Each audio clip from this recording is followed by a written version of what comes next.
டெல்லி சட்டசபை தேர்தலில் ஆம் ஆத்மி கட்சியை தோற்கடிக்க பிரசாந்த் பூஷன் யோகேந்திர யாதவ் முயன்றதாக கட்சித் தலைமை பகிரங்கமாக குற்றம் சாட்டியுள்ளது.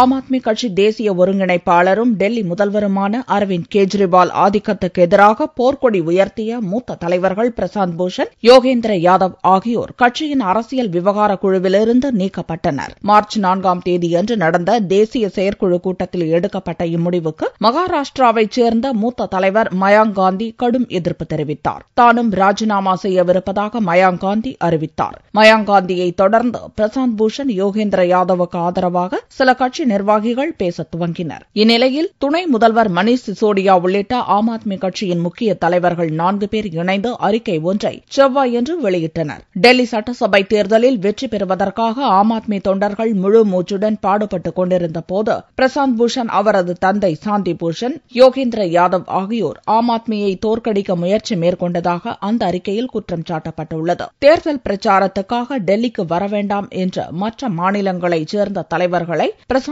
பூஷன் தடுத்ததோடு தேர்தல் நன்கொடைகளையும் தடுக்க முயன்றார் என குற்றம் சாட்டப்பட்டுள்ளது. தனது செல்வாக்கு என்ன என்பதை கெஜ்ரிவால் புரிந்து கொள்ள வேண்டுமானால் தேர்தலில் ஆம் ஆத்மி தோற்றாக வேண்டும் என்று தனது ஆதரவாளர்களிடம் பிரசாந்த் பூஷன் கூறியுள்ளார். யோகேந்திர யாதவோ கட்சிக்கும் கெஜ்ரிவாலுக்கும் அவதூறு ஏற்படுத்தும் செய்திகளை மீடியாக்களுக்கு அளித்ததாக அறிக்கையில் கூறப்பட்டுள்ளது. முதல்வர் வேட்பாளராக கிரண் பேடியை நிறுத்தியது பாரதிய ஜனதா எடுத்த மிகச்சிறந்த முடிவு என்று சாந்தி பூஷன் கூறியது கட்சி தொண்டர்களிடையே சலசலப்பை ஏற்படுத்தியதாகவும் அறிக்கையில் கூறப்பட்டுள்ளது. பிரசாந்த் பூஷன், சாந்தி பூஷன், யோகேந்திர யாதவ் மீதான குற்றப்பத்திரிகையைப் போல அடுக்கடுக்கான குற்றச்சாட்டுகளுடன் அறிக்கையை ஆம் ஆத்மி கட்சி தலைமை வெளியிட்டுள்ளதால் கட்சியில் உச்சகட்ட பூசல் நிலவி வருவது தெளிவாகியிருக்கிறது. வெகு விரைவில் கட்சி இரண்டாக உடையக்கூடும் என்று கருதப்படுகிறது.